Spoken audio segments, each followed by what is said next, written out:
welcome back to the Wizard Weekly, where we talk about everything in gaming. I'm pretty sure we're all on the same page as far as the PlayStation 5 Pro, as far as like what it is and what it's likely going to be when it comes out. You know, either you hate it like the majority of the internet right now, maybe you kind of feel a little coerced to buy it because maybe you held down on buying a PlayStation 5 since 2020 because, you know, you were hoping the PS5 Pro is going to be your thing, and, you know, now you might have to check out that 700 bones. Or you might be just trying to scalp the shit, you know, like all the people buying the PlayStation 5 disc drive and, you know, holding that until this thing comes out and, you know, making all the profit back. There's that too. But it's hard to talk about the PlayStation 5 Pro and really any, you know, current and next gen hardware that we have to look forward to without talking about Grand Theft Auto 6. For the simple fact that, you know, Grand Theft Auto 6 looks like it's just going to be a game that's going to push its any console's limits, whatever it's going to be on. That game, you know, when we saw the trailer with all people on the beaches and just a lifelike ass gameplay, like, people were excited to be able to play this game on the next premium version of the PlayStation 5. You know, they were looking for any kind of excuse to check out the extra money for this next premium version of the current gen console.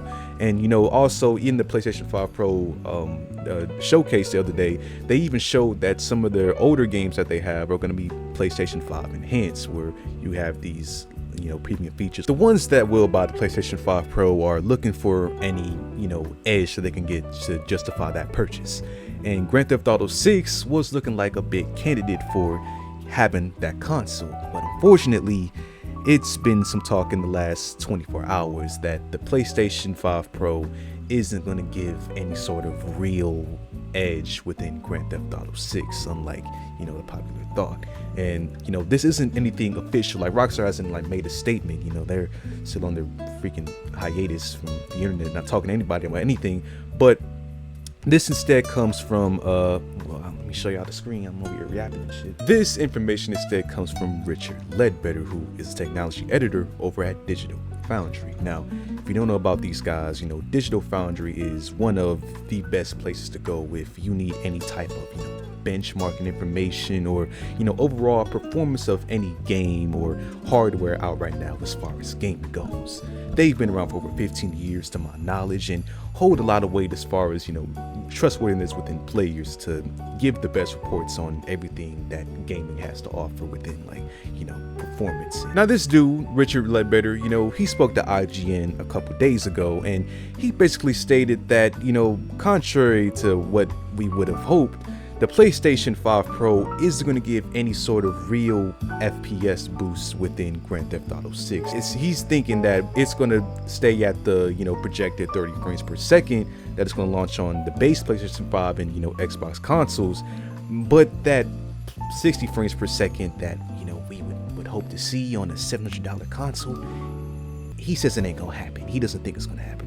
Now, he explains that since the PlayStation 5 Pro uses the same CPU as the regular PlayStation 5, that you can't really stretch more performance out of, you know, the PS5 Pro, since especially out of a game like Grand Theft Auto 6 with all those complex, you know, AI NPCs. You know, think of when you're playing Grand Theft Auto and, you know, all the separate streets that have all that motion and different NPCs doing different things constantly all the time. Like, based on this trailer, we can assume that Grand Theft Auto 6 is going to push whatever console that you're playing it on to its full limit. Like, you know, look at all the people on this beach. I mean, you could argue that this is just a showcase of, you know, the game environment, so maybe you're not going to have like 1,000 NPCs at the beach at once. You know, that probably do some crazy things to your console. But even still, you know, both Grand Theft Auto 4 and 5 hit the consoles at a target 30 frames per second just because the games are really complex, and I doubt Grand Theft Auto 6 will be anything short of that, which, you know, Richard Ledbetter also states in his statement. Yeah, I forgot what I was about to say. I can't. The ass, man, it got to me. Now, to be fair to the unknown that we don't have right now, Grand Theft Auto 6 isn't out yet. PlayStation 5 Pro isn't out yet. So maybe, you know, Rockstar and Sony somehow work some sort of magic to where, you know, the boost in the GPU having being bigger, you know, faster rendering, maybe that somehow gives a slight frames per second boost. We don't know because we don't have it. But me personally, I'm gonna have to agree with what Richard has to say about this, because I don't see a truly possible, next gen looking game like this having some sort of compromises that gives an edge with the PlayStation 5 Pro as far as frames per second. Like, there's just a lot. Now, to be real, personally, I'm not much of a frames per second person that's really adamant on having a certain threshold. As long as I can play it and it's decent looking, I'm cool with that.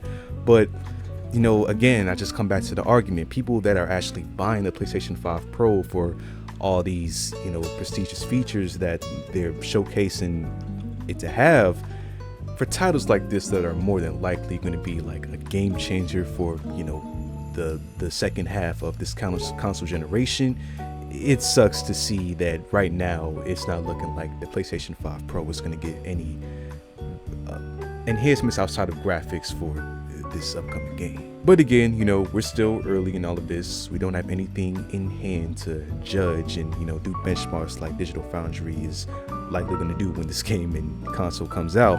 But we still do have the possible future of, Sony collaborating with Rockstar to re-release this game in the future down the line of having the PlayStation 5 Pro enhancement to then hopefully take full advantage of the PlayStation 5 Pro, and maybe then it'll be a game with more frames per second. But of course, we just have to wait and see on that. So let's move on. Now, the other day in one of my videos, I briefly talked about how Capcom announced that Marvel vs. Capcom, the fighting collection that they're, re-releasing, it's finally gonna have its Xbox release, which people were concerned it was not. They were just gonna skip out on that console, which brought a lot of riots, especially during now when Xbox is having an identity crisis. But that's neither here nor there. They once again kind of dodged out of that controversy right into another one, because they announced that the Switch version of the physical copy of Marvel vs. Capcom is going to be just a code in the box, while the PlayStation 4 version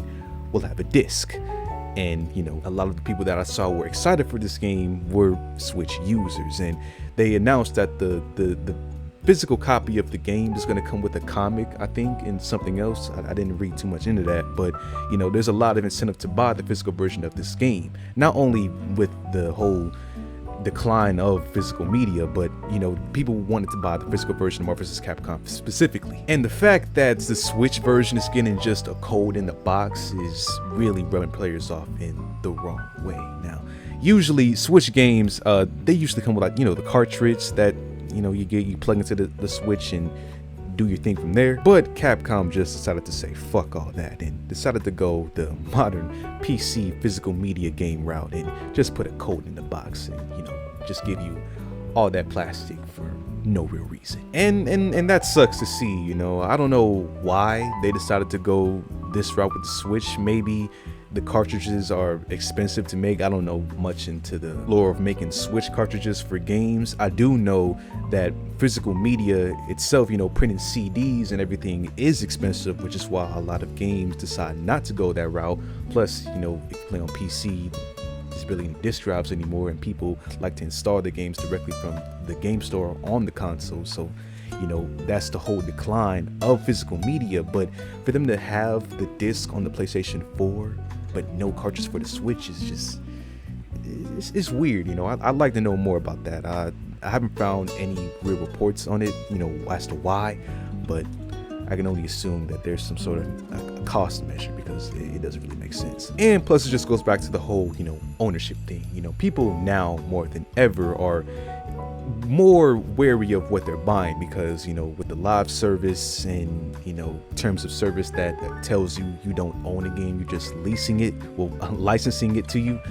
It's made a lot of fear for modern games to just be taken away from you at any moment. So not having any physical thing that you can hold and grasp in gaming is becoming a real issue, which I hope gets reversed in a safe way that doesn't cost too much of a burden. And plus, physical media is just cool, man. I got some physical PC games here. The worst thing though that's not talked about is how big these games are, which is part of the reason why they don't do physical games anymore, because I got Grand Theft Auto 5 on PC. Look at this shit, man. Freaking 7 discs on this thing, man.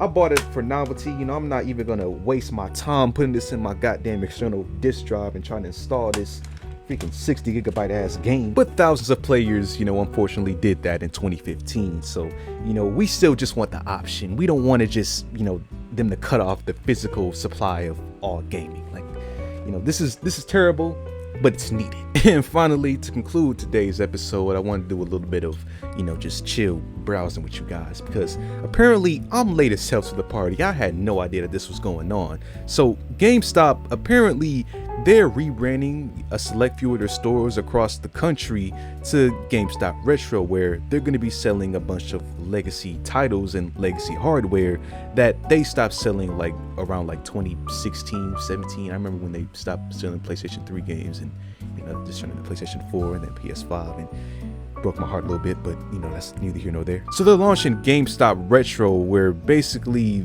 they're competing with the secondary market with the prices and launching a bunch of old games and consoles. And like I said, I'm new to this. I did not know this was happening, so I just want to briefly look at this with y'all, you know, just browse a little bit. I didn't know that this was happening, and I feel kind of, oh my god, the Wii is 70. Can y'all see? Yeah, I can see that. The Wii is 70. That's amazing. This is the vertical version.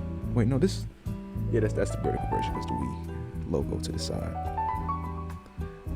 Let's see, the PlayStation 3. I've been seeing a lot of hype for the PlayStation 3, the fat version, the original 2006.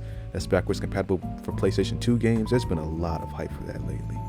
I don't have that. I got the slim version in my room, but yeah, I had no idea about this. This is cool. See, they got it here for $99, but I don't think this is the backwards compatible version. You know, there's two versions of this. There's the second one that's not backwards compatible, and then the first one.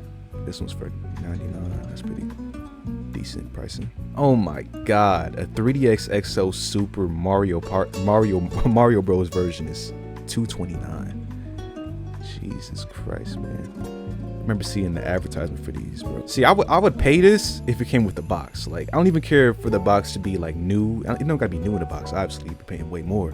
But if things like, if consoles like these classic limited edition consoles came with the box, I'd you know, check out some money for that, because you know, I see these all the time on eBay and, you know, Mercari, where they charge these crazy prices, but they don't got the boxes, man. Like, half of the fun is the box when you get in those old shits. Oh my god, the PlayStation Vita, I haven't seen that in a long ass time. I broke my PlayStation Portable. I had the, what was it, the 3001 version? Yeah, I broke it a couple years ago. I had to get a new one. Also, they got even dual shocks. Nice. Got some 2DS. Okay. What else? Oh my god, they have DualShock 3s. I didn't even think about that. I have been on the hunt for a DualShock 3 controller. I got a pink one in the other room. I don't even feel like showing y'all because there's no need to show y'all the controller. But dude, I have been looking for this. Is this the real thing though? Because there's a lot of fakes of the DualShock 3s. I even bought a couple from a video game convention the other year. They told me, yeah, this is real, man. This is the real thing. I should have known when I picked it up, it felt as light as paper. I should have known it wasn't a real DualShock, because when I took it home and tested out the 6-axis, you know, the motion control thing that the DualShocks have, it didn't work. I was like, god damn, he got me. Anyways, I've been looking for some real DualShock 3s, and at $17.99, this can't be real. No way. No way. What are the reviews on this? No problems at all. They sent me a navigation controller instead of a PS3 remote. $30. Oh, shit. Oh, that's bad.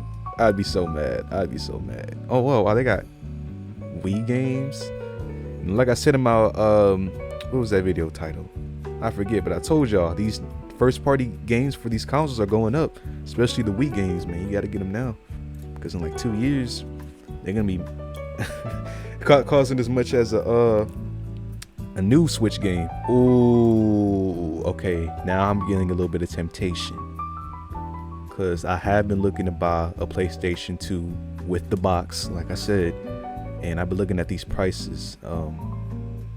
on the internet. Now on eBay, I saw one for a seller that got this whole setup for 120, and this at 89 is very, very tempting. Unfortunately, Gamestop Retro isn't in any location near me. You know, I checked before I started the video, and they're not planning on making it in Cleveland, so that's ass. But hell, I can't ship it. You can't ship it? Oh my god, what the hell? What am I even looking at this for then, man? One of the games that I have been looking for though is Poké Park on Wii. Y'all got that? Dear Lord, they do. 1 and 2.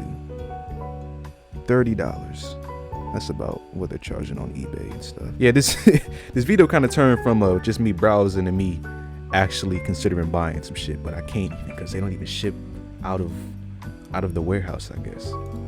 It's so dumb. It's so dumb. Yeah, this is cool, I guess. Pretty competitive prices with the stuff that I see being sold on like eBay and whatnot. So, you know, if you rather buy yourself from GameStop, this is cool. You know, hopefully there's one near you because shipping isn't an option right now, at least. But yeah, I'm gonna conclude today's Wizard Weekly episode with that. You know, I'll see you on the next one.